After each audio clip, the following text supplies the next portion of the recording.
As you see in the title of the presentation, I feel like an outlier here because I highlighted involved. Our field is biomolecular simulations. We are not into the protein design field. But in any case, I think that what we are doing in this project is very similar to what you are trying to do with all the workflows and pipelines and reproducibility, basically, and usability.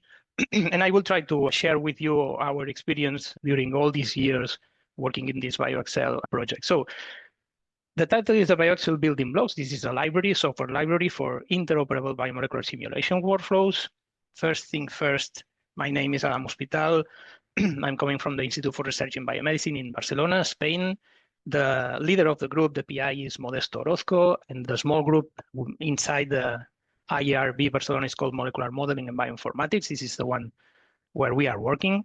And basically, we are focused on macromolecular structures, proteins, DNA, RNA, complexes, everything, if it's a structure. And in particular, we are very interested in extracting dynamics and flexibility from these structures. And of course, for this, we are using theoretical methods, molecular dynamics mostly, but also coarse grain, mesoscopic models, any type of theoretical methods that we can use compute with basically a computer or an HPC cluster.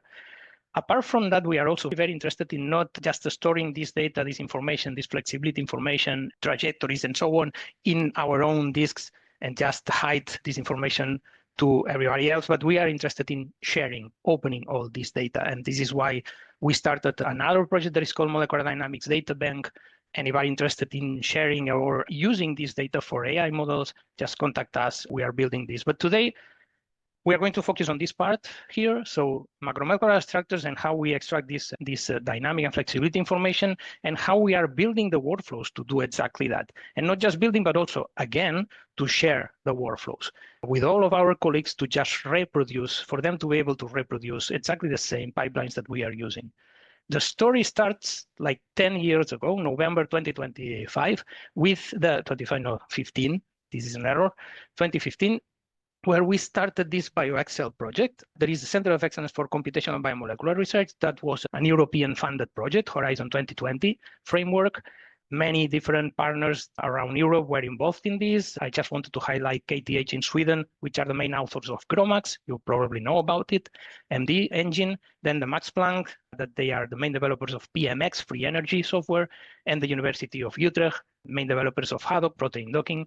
And we had at the beginning of the project 3 main objectives. The first one was, of course, the main one is enable better science in our field, in the biomolecular simulations, but we wanted to do that by improving the performance and functionality of the key applications, the ones that I already mentioned, GROMACS, PMX, and Haddock. Then to provide support to non-experts, both non-experts and advanced users, and this is by training events, conferences, workshops, hackathons, anything that you can think about. And finally, developing user-friendly, reproducible, shareable computational workflows. And this is the main objectives, as you can probably guess. We, IRB, and also Barcelona Supercomputing Center took the lead on this objective. And to do that, at the beginning of the project, what we did, of course, is to start. I don't want to teach you about what is a workflow. All of you already know about this, but this is just a slide that I use at the beginning. So it's basically very easy.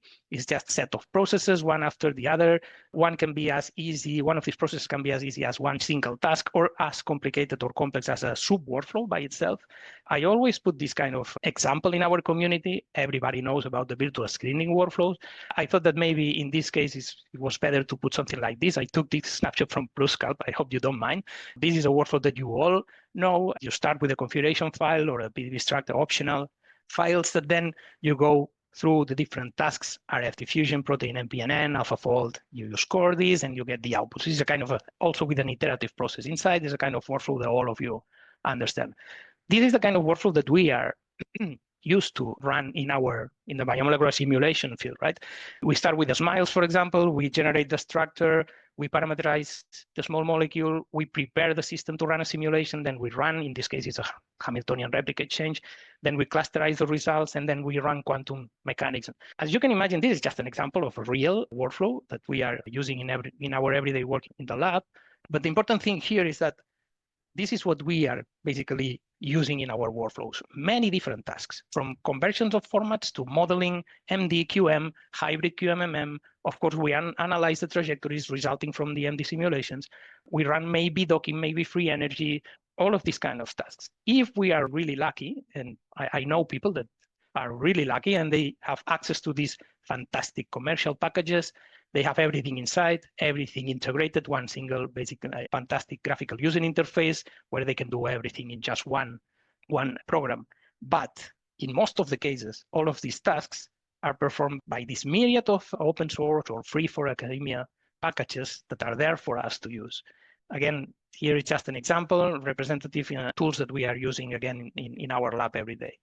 So at that moment, we sit, all the partners in BioExcel, and thought about, okay, this is exactly what we were doing, or this is exactly where we were running the workflows at that moment. Remember that is 10, almost 11 years ago. And I'm not saying, don't get me wrong, I'm not saying that this shell script is something that you should avoid, you should quit doing these kind of things. No, even myself, I'm programming like in shell scripts. But if you think about that and you try to reproduce that or share this kind of shell script, I don't know, you see what I mean. A shell script with different lines, one after the other. In this case, it's just using GROMACS, but you can think about using many different tools in one single shell script. This is crazy. This is a nightmare. In terms of interoperability between the tools, in terms of usability of this, portability, scalability, and of course, reproducibility. There are many technologies. There were already many technologies at that moment when we started doing that could help us in trying to make this a bit better than what we were used to do. And for that, we contacted the Elixir Life Science Infrastructure. This is an European big life science infrastructure, more than 23 countries involved around Europe. More than 200 research institutes are working on this. And one of the objectives of Elixir is to push for best practices in exactly that, research software or research workflows development. And one of the things that they are trying to do already at that moment was to try to apply the FAIR principles that were applied for data, as you all know, also in software and workflow development. And this is exactly what we tried to do together with them. And this was the beginning. This was where we started working on this BioExcel Building Blocks library. So the idea is very clear, is try to make these workflows a bit more fair.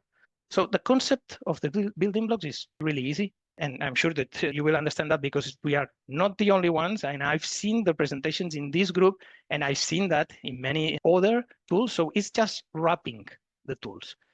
Just wrapping the tools, what we are trying to do is to make the tools interoperable between them. So basically, in this case, I don't see if you see my pointer. I hope you see that. Thank you. What we are doing is try to make a uniform syntax for input files and configuration information. So input and output file, and also the parameters that tool understand. And then here we adapt these input files and configuration to something that the tool that we are trying to wrap understands, of course. Here in the execution layer, we have the command line. Imagine that we are wrapping one of the GROMACS functionalities. Here we are running the command line, particular and very specific command line for GROMACS. Imagine building a box surrounding the molecule. And basically what we are taking these input files and configuration, adapting to this command line, and then we are doing exactly the same for the output files of this command line. You will understand that with the examples, don't worry. And then apart from this Python compatibility layer, we have the workflow manager adaptation layer, which is one on top of that, that basically gives us the possibility to be compatible with different workflow managers. And I'm going to show you some examples at the end of the presentation. Then once we have the tools interoperable, or tools or just features from the tools, interoperable between them, then it's just as easy as to connect them one with the other, the outputs of the one with the inputs of the next one, and start building the workflows. And then using this new compatibility layer with the workflow managers, the same workflow can be run or exported to different workflow managers and launched in different ways. And I will show you examples of all of that. So one, building blocks. As I was saying, they are just very easy, small code snippets, tackling very specific tasks that at the beginning was the tasks that we thought were really important in our workflows. And you can think about, for example, manipulation of our structures, so extracting or removing atoms or residues or molecules or chains from our structures, also modeling. I put these double quotes because our modeling is not your modeling, it's not designing. In this case, it's just if there are missing side chain atoms or missing backbones of very small regions like loops that we need to model before running the simulation. All the setup process of an MD simulation, generating the topology, the box, solvating the box, adding the ions, running the MD, and also some virtual screening tasks, for example. These are just examples. And this is, for example, all of these examples here are different building blocks for us. And then what we are doing is to classify or gather together by tools. For example, all the building blocks related to the Amber and the engine, they are going to be all together in one single repo, GitHub repo that is called BioBB Amber, the same for GROMACS, the same for Haddock, and then something like categories, modeling, structure, utilities, virtual skinning, these kind of things. And then we end up with something like this, and this is where, sorry about this slide, it's really crowded, I know, but don't worry. This is where Elixir came into play, and they told us, let's try to uniform the programming of all the building blocks. Let's try to make a template for all the building blocks to have exactly the same. No matter the tool that is being wrapped or the command line that you at the end are running, we will have something like this with, I highlighted in bold important points, I think, for you in this audience today, which is the compatibility with containers, for example, for all the building blocks, Docker Singularity, and also Aptainer because it's very similar to Singularity, a standardized documentation. So all the, you probably recognize these doc strings here. All of this is extracted and tidally converted to read the docs documentation. And again, I will show you examples. And then all of these will be packaged using pip and then Bioconda using the dependencies also and Docker and Singularity. This is the same for all the modules of the building blocks. And again, we are going to see examples on that. I was telling you at the beginning that this Python compatibility layer gives a uniform syntax, but this is difficult to understand without an example. And this is the example. From a user point of view, the only thing that the user needs to know is that to run or to use one of the building blocks from our library, the user needs to import the module, define inputs, outputs, and properties. Inputs, outputs are files in the file system, and properties are parameters of the tool that we are wrapping, and then launching the building block. Example of GROMACS edit conf, the one that the tool inside GROMACS that generates the box surrounding the molecule. We import the module, which is BioBB GROMACS, the building block, which is called edit conf. We define the inputs and outputs, in this case, two GRO files, which are the PDB files in GROMACS format. And then the properties, which are parameters. In this case, I want the box to be cubic, and I want the distance to the molecule to be 1 nanometer in this case. And then run the building block with the inputs, outputs, and properties. And this is launching the command line that GROMACS understands with the edit conf, and is generating the output file. Now, what happens if you are interested in mutating a residue in one protein, for example, using modeler? So you import the BioBB module with the mutate building block. You create inputs, outputs, you define inputs, outputs, and properties. In this case, in one of the properties mutation list, in this case, just one, the valine number 2 to alanine, chain A, using modeler, and then you launch the building block with inputs, outputs, and properties. So it's exactly the same syntax, but in this case, we are using modeler instead of GROMACS. And I can go on and on. This is an example with fpocket to try to find or identify the pockets on the surface of the protein. You import the module, defining inputs, outputs, and properties, and launching the building block. So it's exactly the same for all the different building blocks that we have. Now, when you see that, one of the questions that you are probably asking to yourselves already is, how do I know about the properties, inputs, and outputs that I can or I should define for each of the building blocks? This is exactly what we are taking from these doc strings. This is where the user, in this case, the developers, are saying, okay, these are the inputs and outputs that are mandatory or optional, and these are all the properties that this building block understands. And this is being converted directly to this read the docs documentation. Every building block in the library has this documentation so that the user can just check for the inputs, outputs, and properties. And this is really nice. We also have examples for all the building blocks. So it's just copy and paste. Imagine you have a Jupyter notebook. You want to try one of these building blocks. You just copy and paste this information. You just modify inputs, outputs, and properties as you want, and then you launch the building block. The last step of this development process of the building blocks, and I prepared the slides, very technical slides, and I think this audience is exactly what this audience requires. I hope I wasn't wrong. This is the last step of the development process where we have this Python data, which is the wrapper. We upload this into the Python package index. So we generate the pip package. With this pip package, we add the dependencies, all the software dependencies that the module, the BioExcel Building Block module needs. Imagine that we are using GROMACS. GROMACS is a dependency of that. And then we build a package in Bioconda. And this package is automatically converted or ported to a Docker container and a Singularity container. So at once we have the pip, the Bioconda, the Docker, and the Singularity for each of the modules in the library. And we end up having something like this. These are all the badges.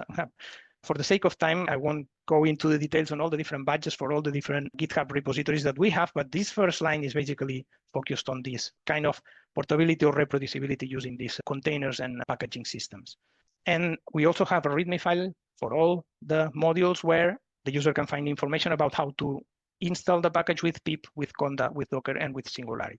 This is the same, uniform for all the different modules in the library. And finally, we have a website where we expose all of this information for the user. Here you have a list of all the modules.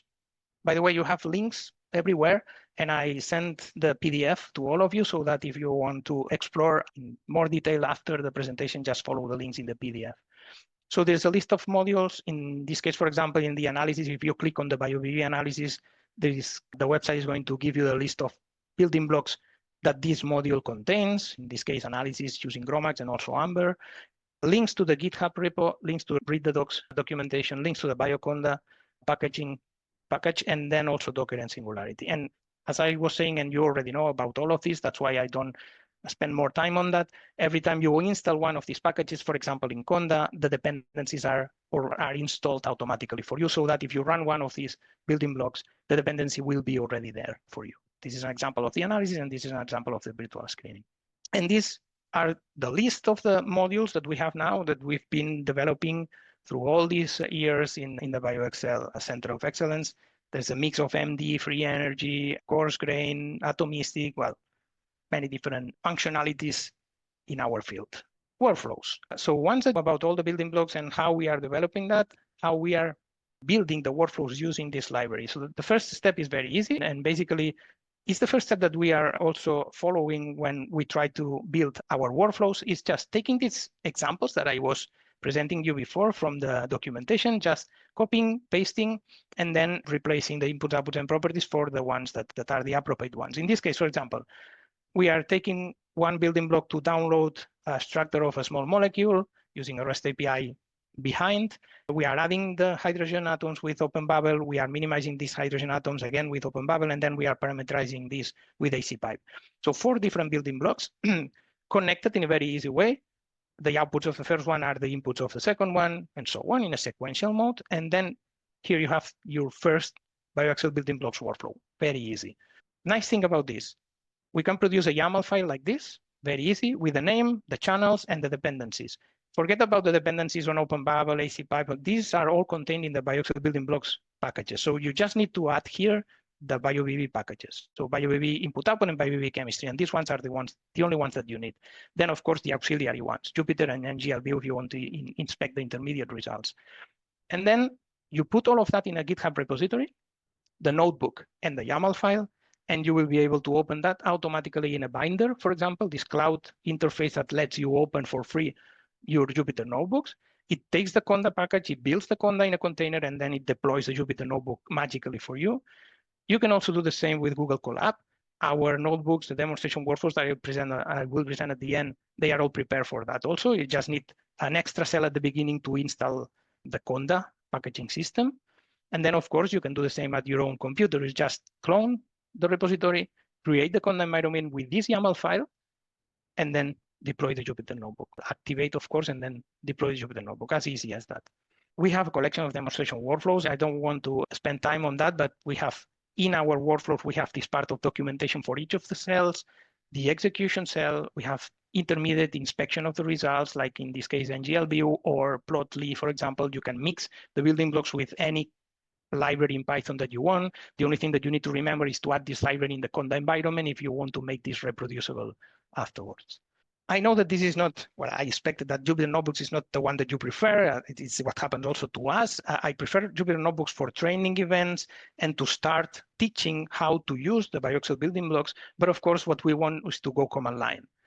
And this is the first thing that we do, very easy, to go command line, is to just take this Jupyter Notebook, start with the Jupyter Notebook, and then download everything like I'm showing you here. So save and export the notebook like an executable script. I'm sure that you all know that. But of course, this has lots of disadvantages. The main problem is that if you want to modify a parameter, you need to modify the whole Python script. So everything is inside this Python script. You have everything there, inputs, outputs, properties, and all the building blocks. So again, we are not the first ones. I've seen that in many of the presentations, even in your group.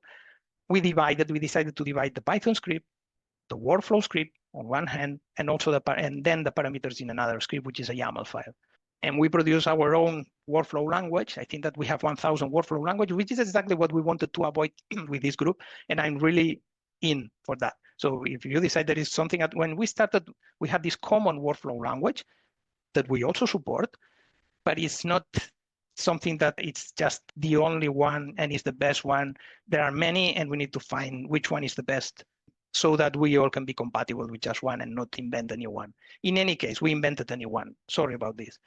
And so we have the inputs and outputs and the dependencies between the steps and also the properties defined in this YAML file so that you can run any times that you want the Python script, just changing the YAML file with the inputs and properties, just tuning your workflow. You can do something a bit more complicated than with a Jupyter Notebook. You can start with a for with loops. In this case, it's just a typical example of a mutation loop. We start downloading a PDB structure. We fix the missing sidechain atoms. These are building blocks, right? And then from a list of mutations from the YAML file, we just run a mutation, model the mutation, and then start with the setup process of an empty simulation, and we end up with many different simulations of these 3 different mutations, just one script to do all of that. And this is also the building blocks are giving you this higher... Sorry to interrupt you, but the data is read from the YAML file by the conf reader in the first line. Is that the trick? Mm-hmm. Yes. Okay, great. Yes, and this is included, exactly. This is included in the common scripts of the library.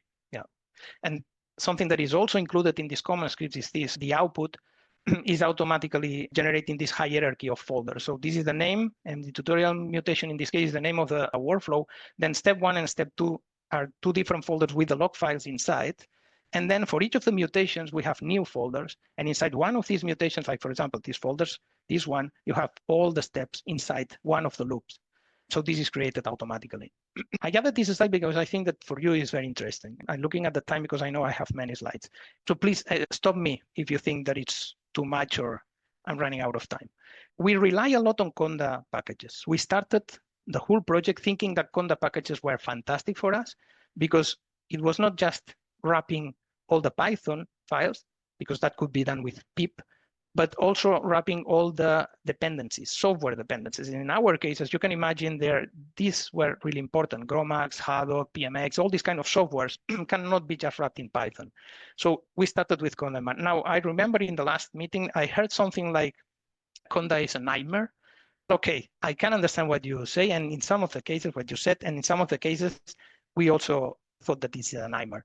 We started with this. We also started with a kind of a Conda pack. We generated a Conda environment in one computer, and we extracted that with the targz in a Conda pack and used this Conda and unpacking this Conda in this, for example, the HPC supercomputer, which doesn't have access to the internet. This is fantastic. The only thing is that you need to generate this Conda environment in a hardware that is very similar, if not the same, to the one that then you are going to run your workflow in the HPC.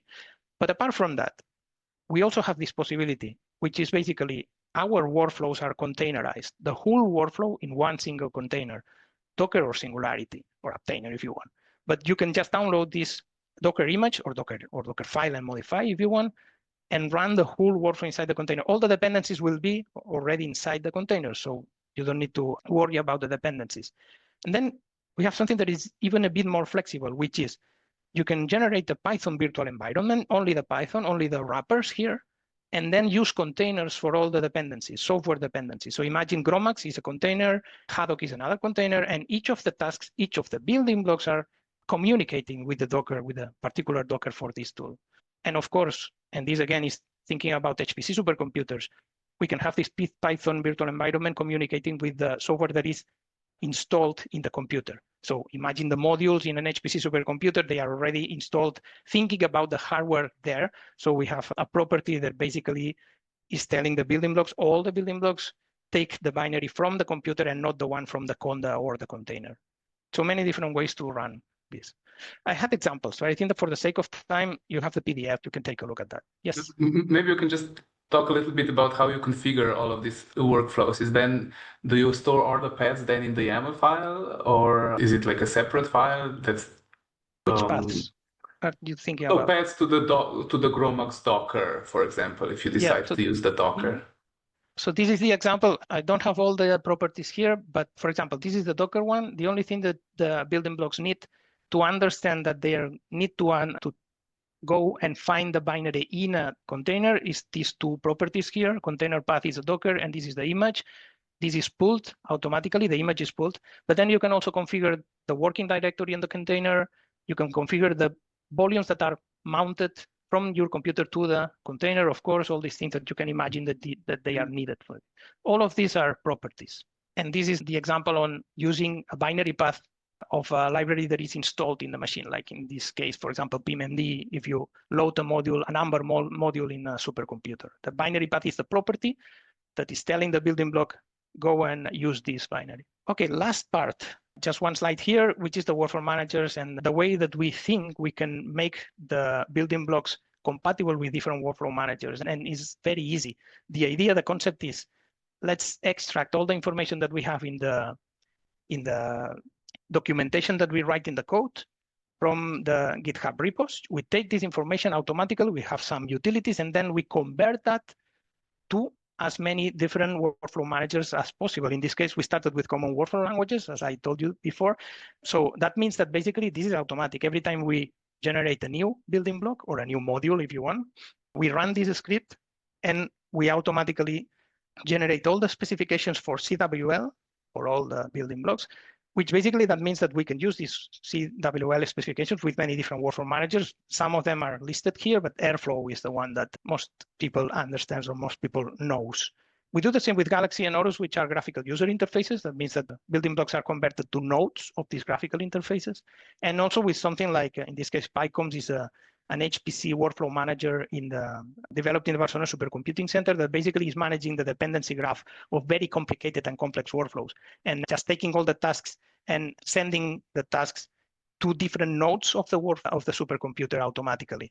So it's managing the tasks.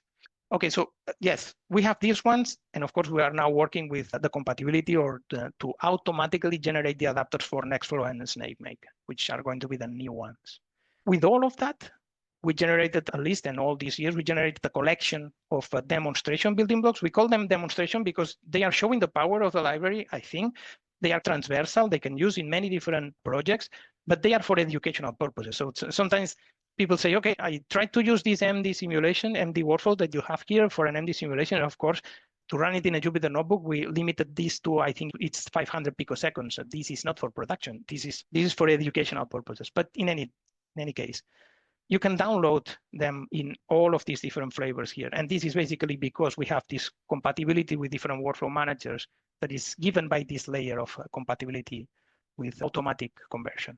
Okay, I think I will skip all of this because I've been already 30 minutes, but if you are interested in examples, I can tell you that we've been working with global projects, in this case for DNA simulation, more than 400 terabytes of data, more than 400 simulations, 10 microseconds on DNA.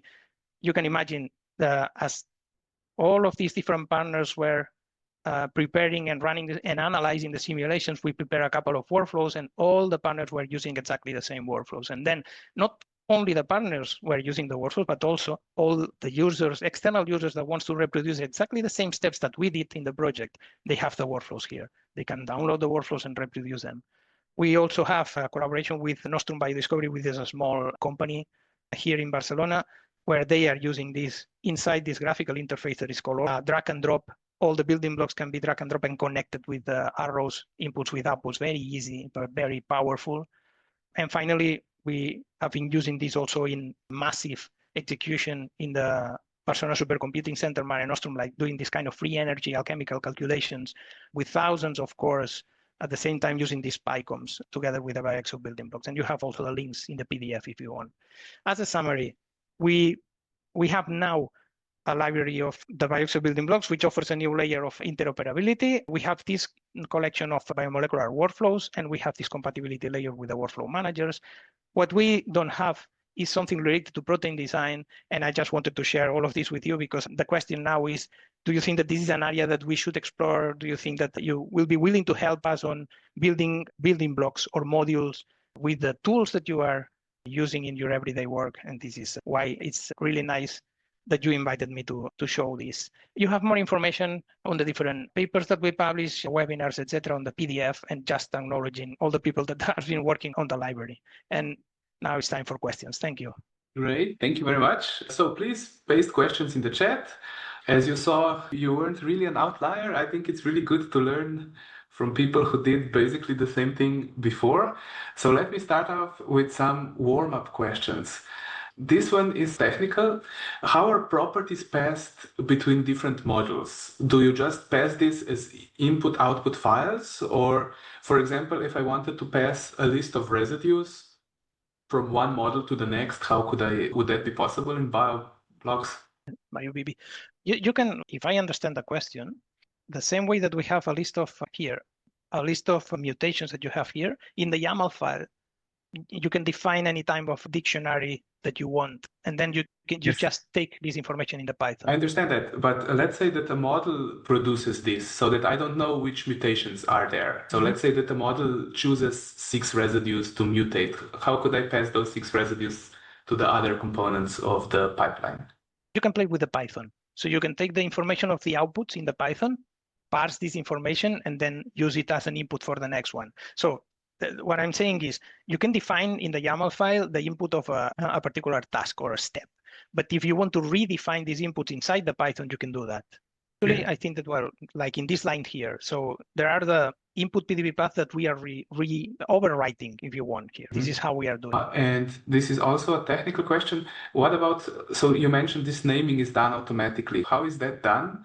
And do you usually want to preserve the intermediate files, or do you want to delete them? Or what's usually about cleanup? The only files that we are keeping are the inputs and outputs that are defined in the YAML file. That doesn't mean that we are keeping all the files because there are many intermediate files. We are using sandboxing and we are generating a temporary file. That's because the workflow managers, especially in the HPC centers, they require that. So we generate a new temporary folder. We write everything there, which can be many files. And then we just take, and this is a stage out, we just take the ones that are defined as input and output. Now, if you want to keep all of it, yes, please. And you define what is an output when you program the BioBB module. Sorry, and you can keep all the temporary files. Just there's a property that is called remove temp, and you just put it at false. Okay, perfect. Then we have a question from Sergey. Do you also need containers to confirm to some common input-output format? So how are arguments passed, working directory locations, output locations? I'm not sure I'm understanding the question. I guess the container needs, like if you have a Gromax container, it needs some parameters as input and some parameters as output and stuff like that. This is done at the BioBB level as well. How do you know what command line, for example, Bio or Gromax takes? The command line is exactly the same that Gromax takes. The difference is the command line that the container takes. And then you can change that with the properties that I was mentioning before. We have properties for the Docker mounted volumes, for the Docker user ID that is using when you call the Docker, for the, what else? For the working directory, all this kind of information that you typically pass to a Docker command line can be just modified using the properties. And then the building block is the one that takes this information and generates the command line for Docker or for Singularity, depending on the container. And that is also automatically adapted to be in a temporary file, the temporary directory, if it needs to be in a temporary directory. In a sandbox, yes. Okay. Maybe a high-level question. So if you were starting from scratch, what do you wish you would do different if you were a good one. to build it again? That's a good one. I'll need to think about this. Let me be honest. I think that what is complicated now, so one of the things that you can imagine is the Conda environments. Thinking about just modules is not as complicated because we have one Conda environment per module. But when you start thinking about workflows, complex workflows, where you just need one environment for all the dependencies, then it starts to be a nightmare. But luckily, we have containers for that. And we can do more or less the same with containers, even one container for all the workflow or many different containers for the different tasks. So this is solved. Yeah, I think different containers for different tasks is the way to go. Yeah, absolutely. But then there is a balance. Let me tell you that. It should be a balance between complication on developing a building block in terms of you need to write all the documentation as docstring. You need to follow the uniform syntax. You need to upload in pip, in bioconda. All this requires time, as you can imagine. So it should be a balance. It is really nice, I think, what we have at the end, a uniform everything, uniform syntax, uniform workflows, but it requires lots of work at the beginning. So I don't know, probably now we will try to balance a bit more the work needed at the beginning and if this is really worth it at the end. And maybe, do you think, you mentioned this at the end anyway, do you think BioBB is flexible enough to do protein design tasks as well? I guess it's just running command line tasks in a sense, so it can run anything that can be run through a command line task. Yeah, but there's one particular complicated point in your field, I think, which is, I'm now just thinking about AlphaFold 2. There are databases behind that. We cannot put this in something reproducible as we are doing for our workflows. We need to rely the computer where you're going to run this already has all this data downloaded. Yeah, oh, don't worry, we cheat and we all use a server in South Korea for the multiple sequence alignments. And so we don't, and for de novo design, you don't have multiple sequence alignments anyway. So for half of the stuff, we don't use the databases. And there's also a quick question. Is there a GUI tool to do these workflows? And you mentioned there is something, right? Quickly, a prototype where you can just pull with the errors or... Yeah, we have a couple. There is this Galaxy, which is one of the Elixir workflow managers. The point is that we had an implementation in the Barcelona Supercomputing Center, a deployment of this Galaxy web server that is now not working. Hopefully it's going to work again, what happens with HPC centers. But all the building blocks were available in this one. And they will also be available. They are not yet in this Horus platform from the Barcelona company, which is really nice, but it's still under development. So not at that moment, but we will have that soon. Great. With that, I think Hannes already connected. So thank you again. It was a great talk.